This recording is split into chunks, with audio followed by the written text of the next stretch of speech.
Article 61 to stand against the corporates, fascist demands upon us all. And we've been using it very, very successfully. Now, I guess most of you are aware of Article 61 in the Magna Carta. The fact that it has been invoked, it was invoked on the 23rd of March 2001, and it was invoked according to the correct protocols of British constitutional law. Therefore, anyone who denies Article 61's invocation will be, if they do it publicly, will be committing sedition. If they act against you, if they are on notice of the fact that Article 61 is invoked, they'll be committing an aiding and abetting high treason. So we've used this process against courts, HMRC and the Crown Prosecution Service with three very good processes that we used and got them all to back off. We even got HMRC to repay fine monies of £1,700 and we only used one question. Do you have authority to make the command on me since Article 61 was invoked? And what they tend to do is they'll start off by ignoring your questions and they'll just respond to the acts and statutes which they say that you have to stand under. So after we sent them a first notice, because we conditionally accept everything, so we send them a notice of conditional acceptance. I conditionally accept your demand, or your fine, your summons, whatever it is, on proof that Article 61 is no longer in effect, and that therefore you then have authority to make that demand. Obviously, they can't prove Article 61 is not in effect because for it not to be in effect today, the Barons Committee have to come out and publicly declare that the present grievances that have been satisfied, and then we're all supposed to, go back and be constitutional subjects. Well, we can't be constitutional subjects at the moment and go back to that kind of regime. We never can, because the monarch, alleged monarch, committed treason by ratifying the Nice Treaty. So that has to be cleared up. Just getting out of Europe, Brexit, isn't going to solve anything. We have to have the treason matter now heard in a properly convened court de jure, which means a jury of 12 people standing under British constitutional law. That is due process of law, and that can't be denied again. That can't be denied us, which it is denied us, by the way, but it can't be denied without committing treason. Not by written statement. All they do is they back away from us. And HMRC repaid fine monies of £1,700 to one of my clients after we just asked them the same question, Article 61 all the time. That's all we ever bang on about. So they repaid £1,700 and repealed a £1,250 odd fine that they were trying to enforce on my client at the time. I also helped another client, Danielle Davidson, deny her name on the Facebook group page, and she had a committal order for prison from a county court judge, alleged judge, over contempt of court. Now the reason she had a contempt of court charge against her was because she didn't attend 2 summonses at the county court for non-payment of water and sewage charges. Now the reason she was rebutting the non-payment of water and sewage charges is because that Thatcher in 1986 created the National Rivers Authority and Afwat and basically privatised our public service, which was water and sewage, which our forefathers created with their sweat equity and their taxation as a public service, because fundamentally water is a fundamental need for human life. So if you support if you pay your water companies, you're aiding and abetting the theft of a public service. And so we added that into our process, of course using Article 61 as the basic substance, the basic foundation of what we're stating, and the district judge, Bromilo from Yeovil County Court, they ran away. She never served 7 days in prison, she never went to a summons, she never paid the water, and she never paid any fines. And that is still current today, and that's been 2 years now, since she was given 48 hours to either appear, present herself to the police for sentencing, or to attend a court. The other one we had a very good success was with Danielle again, and she's a right rebelist, Danielle, she's great. She wanted to oppose the growing of hemp, or even cannabis, but she was growing hemp in the garden. You have to supposed to have a license to grow hemp, for goodness sake. And so she was really opposed to that because she knows the health benefits of hemp and cannabis, which is quite profound. You know, obviously, most of us know the benefits of such a plant.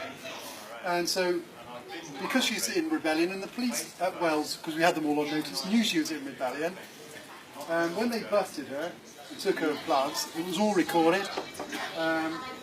Basically, we went after them, and I put the court on notice that they have no authority. I went after the local chief inspector of police, Mark Nicholson, who just ignored me.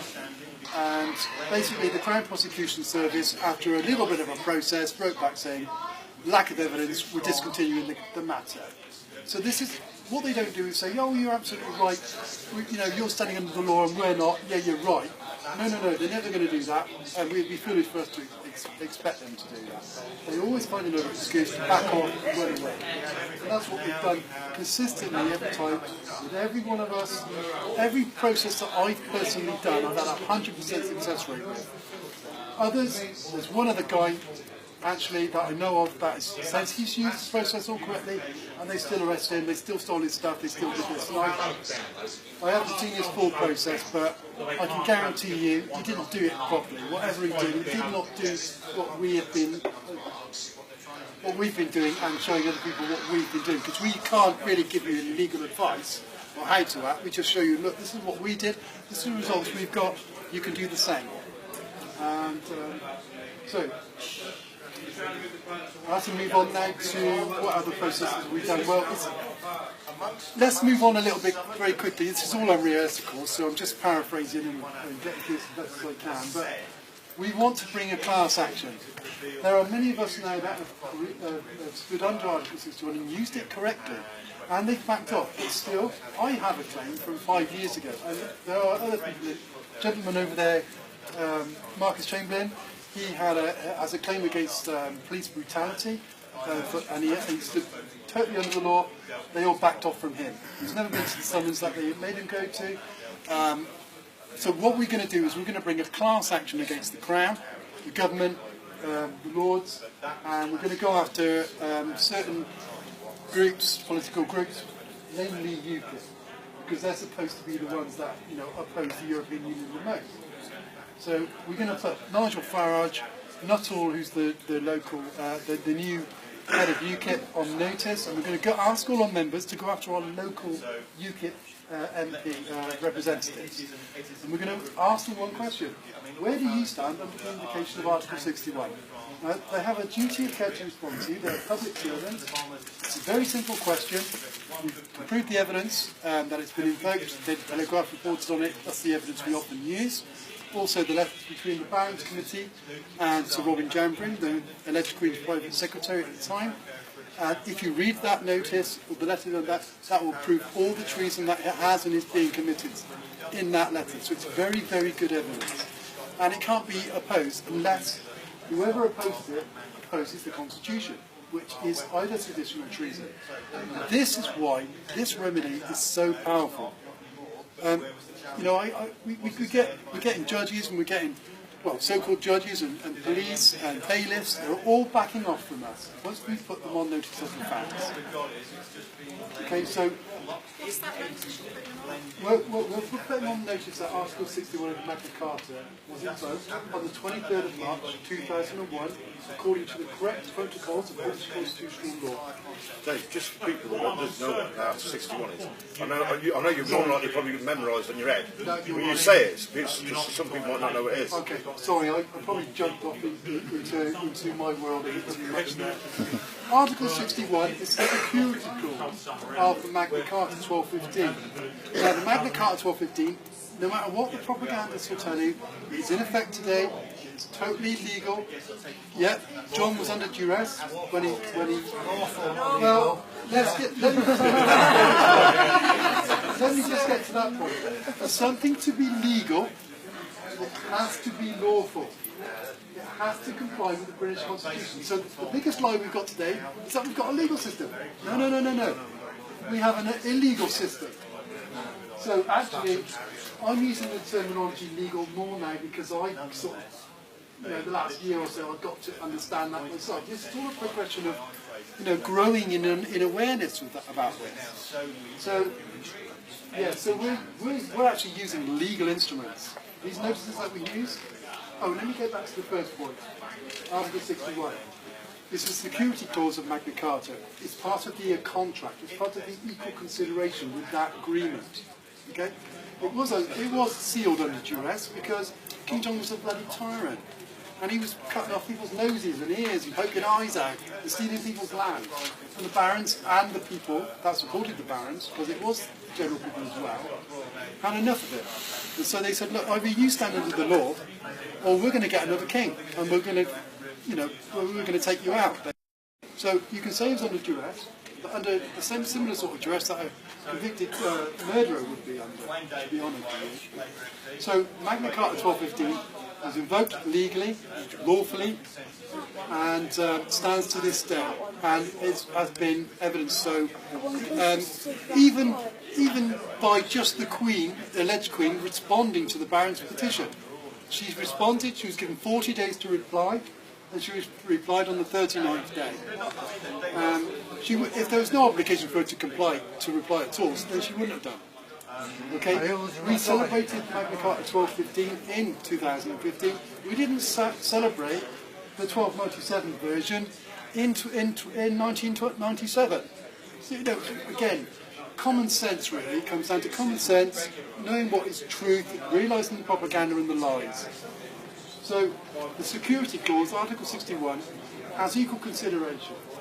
We have the duty under law to stop a tyrannical regime, stop the usurpation of our constitution, our sovereignty, and so Article 61 is like the security clause of our constitution, if you like, and it's a very important one. Without Article 61, we wouldn't have any peaceful redress against a tyrant, and so this is what we really do need, and we're using this process totally peacefully, totally honourably, and totally legally. Alright?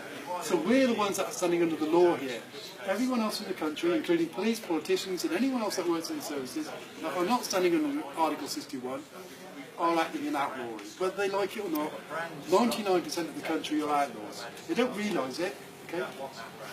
So Article 61, the security clause, the equal consideration is, we have the right to seize castles, lands, stop aiding and abetting a criminal regime, as long as we don't harm the sovereign nor their heirs or successors. That's the equal consideration. So we can do this peacefully, but as long as we stand under the common law while we're doing it. So we've used it, and we've been using it for the last. I've been using it for 7 years. Thomas has been using it for just a couple of years now, but we've had a lot of success. Like I said, you can.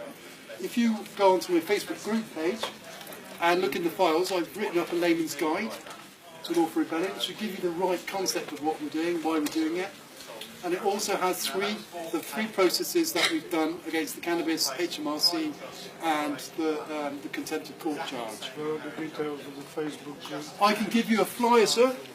The Facebook group page is called Practical Lawful Dissent. If anyone's got a pen, they might want to write down our new website, which is only being created at the moment, but it's called www.commonlawcourts.co.uk. Well, that is a forum, because we want to get off of that blooming fascist book. And yeah, because there's too many trolls on there. Commonlawcourts.co.uk. Would anyone else like a flyer? Yeah. I'll just go around and pass them round to hands. I'm going to probably run out because this is the last. Sorry. I will get back to you, sir. Sorry. Right, yes?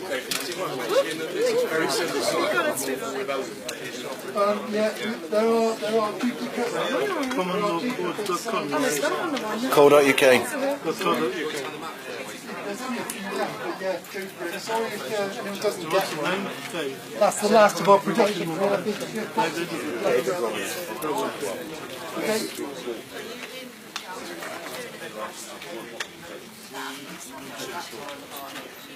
Well, I'm sorry, that's the last of the flyers today. Sorry, so when you say using these instruments,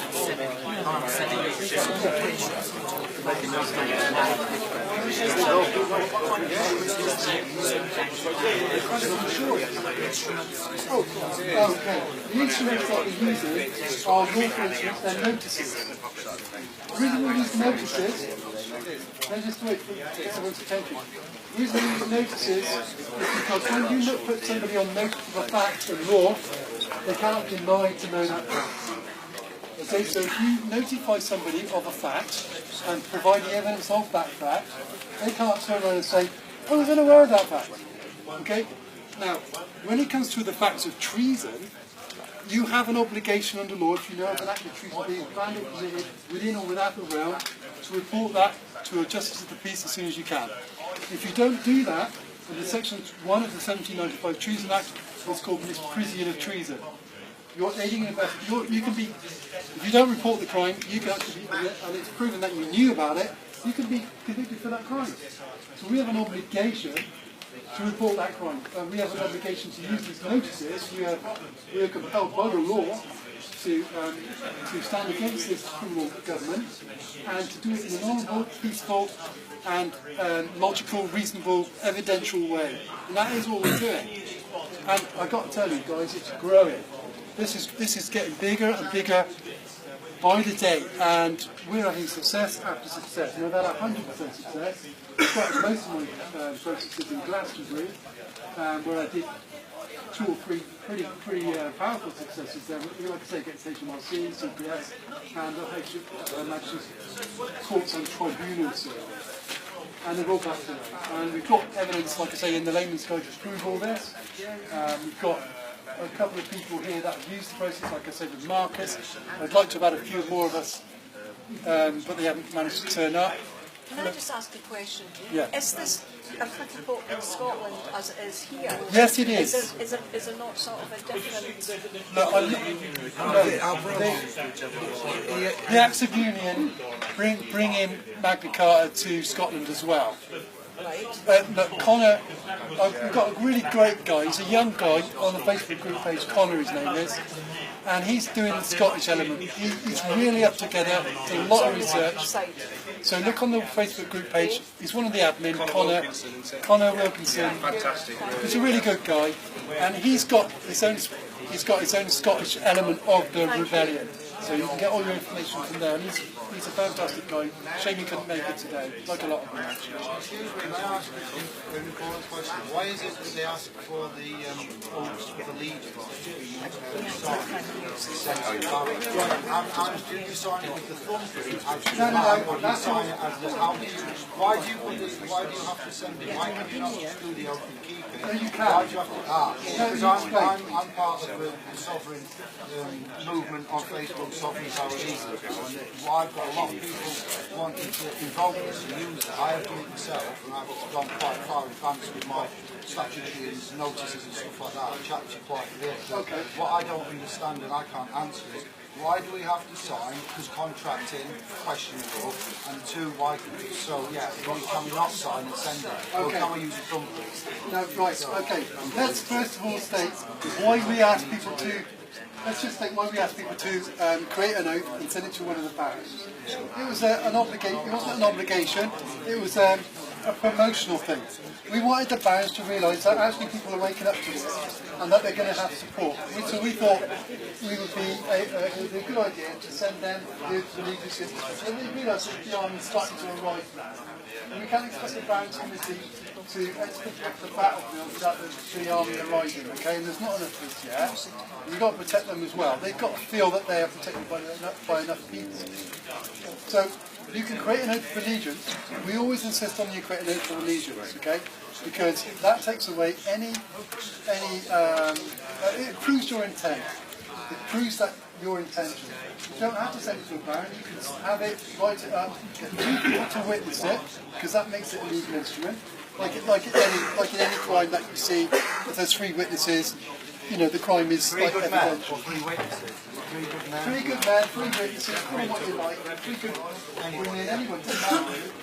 And these family members, who was ever going to question the validity of your co-signatory witnesses? So no, you don't have to send it to a baron. You can just keep it and use it in a process. Because what we do is when we conditionally accept, we send usually 4 pieces of evidence. We send Article 61 text, the closest that I could find that is that has been translated from Latin. We send the letters between the barons and Sir Robin Jambry, and we send the Daily Telegraph report of the 24th of March 2001, stating that it was invoked.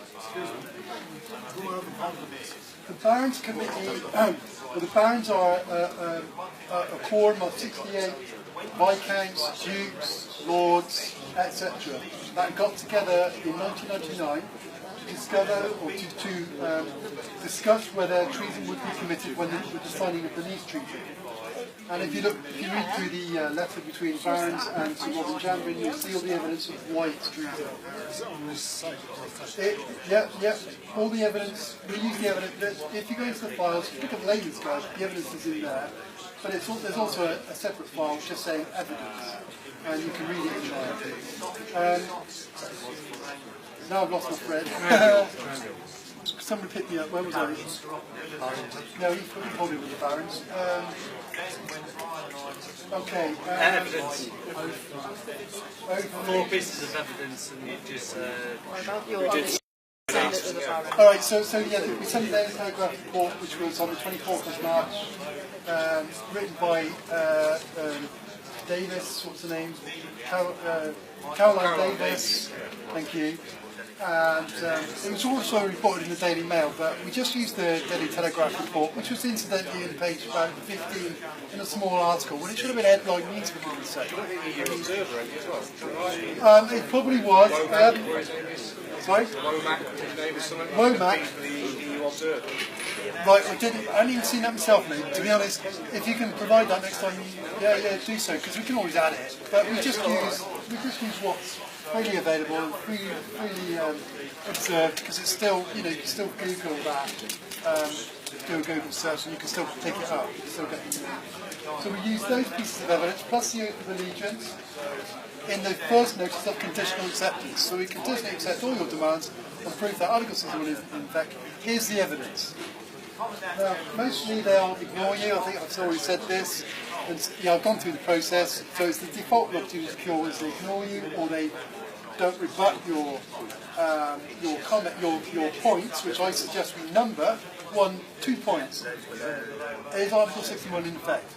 Are you standing under it? Those 2 points. That's all we ask. If you go into contractual agreements and all those other things, you give them wriggle room. Okay? They respond to you with nonsense about legislation. It's wriggle room. Just ask the very basic question.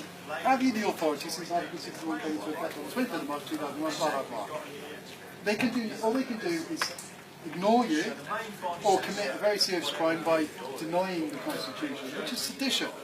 And they will be providing you evidence of that sedition. So you can look in the files that I've done. You can look at how I responded to Judge Richard Bromillow from Yeovil County Court over the contempt of court and prison sentence charge, where he said, because Danielle gave me power of attorney, so we put that in the notice, in the default notice, saying that this guy's got power of attorney. So he wrote back saying, you have to attend court yourself. You cannot use power of attorney in this way. So I wrote back to him saying, we will treat that remark with the contempt that it deserves. Give it to him. Hit him. Once you've got past the default notice, you can tell him straight. We tell him to F off politely. And we do it, and they do. And that's the point. How do you sign this oath? Do you sign it as a person or man? Because this is the next consenting part. Okay. What status are you in when you are doing that? Okay, as soon as you've created an oath of allegiance, you've denounced all ownership, all connection or allegiance to the legal fiction. So straight away, your thumbprint, that's all legal stuff. You don't need that. Just sign. We don't even sign of the family lobby, David of the family lobby. So we don't do that. It's all legalese. Now, as soon as you enter into Article 61, you're taking your allegiance from the Crown. All the legalese stuff stands under the Crown. You know, the birth certificate is copyright of the Crown. You've rebutted that by just creating the open allegiance. That's it. So it doesn't follow the Signature doesn't matter how you sign it. No. You just put your name for me, David Jeremy. Sign it in blood, sign it in pink, sign it in red, doesn't matter.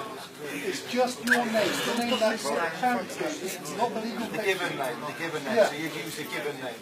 You use your given name. You don't David. even So just David, wouldn't you? Yeah? you can, but I always sign it. I always sign David Robinson. That's my name.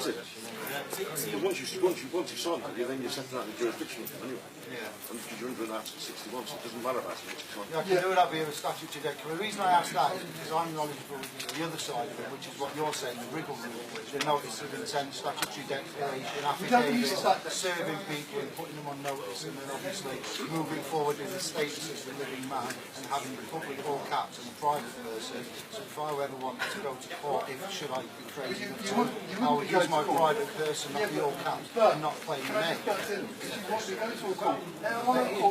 Yeah, I know, default, de facto, not de jure. Yeah, I'd go into a juris persona there. So what is your, in a nutshell, from stage 1, 2, 3, 5, like I've not enacted this article yet, what is that in a nutshell? What is the process?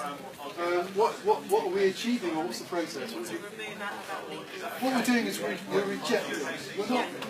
We're rejecting. We're not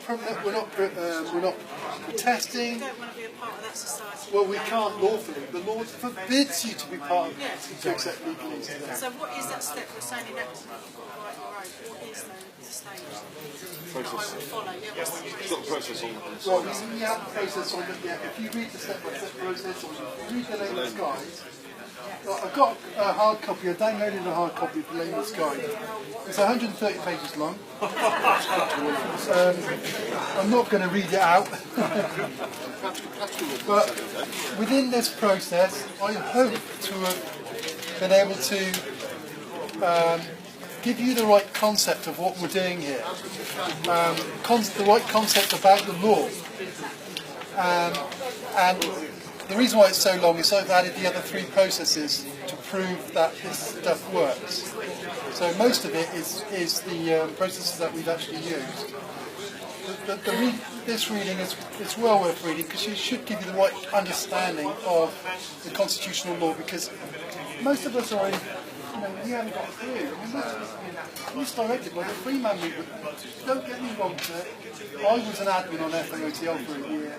I went through Freeman. Everyone has a learning curve, don't they? That's it. Making mistakes as you're learning, you make mistakes. Yes, you use your... exactly. And so I've got a lot of sympathy with people that are stuck in between, because the Freeman premise is to use their rules and their courts against them to try and get a remedy. Well, you're never, ever, ever going to do that. You're never going to do that. Because they're not courts. And all you're doing is giving those rules credibility by using them. So how do we need to bring the solutions to create this court as well? Well, this is going to take a bit of a bit to get. With my personal process 5 years ago, what I did is I registered my truck, I did it on Freeman stuff, I was out with Freeman on the land, after DVLA, deregistered it, put on the name on the plate, added to sign with no tax, and of course I got arrested. I had sent a notice of lawful objection to the local chief inspector of police, the road traffic police in Wiltshire, and so he was fully, he knew of my standing. And this is something that we are asking people to do. If you're going to get into any problems like with the police, so send them a notice of lawful objection. Do you object to me sending an Article 16? And if you do, please tell me why. I'm doing this to save a breach of the peace, possibly in the future. Sorry, sidetracked. You say to get a remedy, you need a competent court, which we've seen. Yeah, of course, how do you create it? Is there one? No. How do you bring one together? Well, this is where the movement has to go. We need to unify. Yeah, but what is it made up of? Is it made up of just normal people? Well, it's made up of But you mean the court or the legal? Well, this common law court, can it just be 12? No. The common law court has to have a judge that stands under its judicial oath. It has to have a jury of 12 peers, and it has to stand under the British constitutional law. Sorry? No, it shouldn't be that. No, you made a good point. It shouldn't A be trust that. and judge, 12 normal people. Standing under the British constitution. Well, I'm telling you what since I've seen you saying this whole process. prove that, well, I'm not going to go there, that's what I found out. So the process, the only way we're going to get a public convened court to shore, and we need it to get the treason matter heard in that court, is for the people to unite and to demand it. So we're planning on bringing a class action this summer against the all and sundry, all politicians, all lords, UKIP, because they pretend to be, we're going to go after certain alternative media outlets like David Icke, because he should be standing out under it and reporting on Article 61's implication and lawful rebellion movement. And so we're going to make a public show serving notices on Nigel Farage, who's allegedly going to accept a knighthood on the alleged Queen's birthday on the 10th of June. So we're in the process of working out how we can do that peacefully. We're going to have to put the police, the Met on notice, put everyone on notice. Wouldn't it be interesting to bring a class action against, say, Boris Johnson, Michael Fallon, and what's the other guy, Hammond? Well, Rather for funding terrorism. It's just said, could we bring a class action against Hammond, a few of the other people for aiding and abetting, what was it, war crimes? Terrorism. Well, we could, but the main objective for the movement is to get the treason matter heard. Because the treason matter, once heard in a court of law, will change everything. For a start, all EU treaties would be null and void instantly. They were all illegally signed up to. All the United Nations signed up, our treasonous government signed up to in 1948 would be null and void. We cannot stand under the United Nations human rights rubbish. They can repeal it. Same with the European Union's human rights. They can repeal it. If we accept it, they can later repeal it. We have our own human rights in the Bill of Rights, Declaration of Rights, Coronation Oath Act, the Magna Carta. We have all our human rights there. So the main objective is to get Article 61 in the courts, which is why every time we do a process, we only stick to Article 61. Because if we do get a court to jail, we will have treason heard in a proper court, in a court where the people hear it. Because obviously a public convened court de jour is held in open forum and obviously stands under the Constitution, so therefore we cannot be denied this stuff. I recently wrote to my MP, Conservative, asking how he could square the Queen's Oath of Allegiance with the Lisbon Treaty. Right, good question. I bet you got no answer, did you? It wasn't the MP that replied, it was the gopher in the office, introduced the word treason. I didn't mention it. Really? That would be interesting. And said there was no treason because the country was part of the community and therefore became a new country, therefore there was no breach of the Oath of Allegiance. Well, that's easily got over by the fact that David Barmby, who's here today, David Barmby, the guy who collected all the evidence for his sedition and treason and put it into a document which you can get off of David. Oh, yeah, this is evidence that Edward Heath committed sedition and treason at common law by bringing the line to the British electorate about the essential loss of national sovereignty and sorry, I had it upside down. And so, well, thank you, David, for that. You did a great job. Burgess is actually trying to get the Wiltshire police to follow up on the treason there. Great. So if anybody wants to cooperate with Albert Burgess, I mean, touch with him. He's produced all the evidence. Yeah. Submitted. The trouble with... You set up. Sorry, I've set up a Facebook group and we've got a website coming up. Unfortunately, Albert doesn't see eye to eye with the the Law for Rebellion movement. He thinks we're just doing it to save a few quid. He doesn't seem to get it. So Albert and I have had a few heated discussions on Facebook, let me say.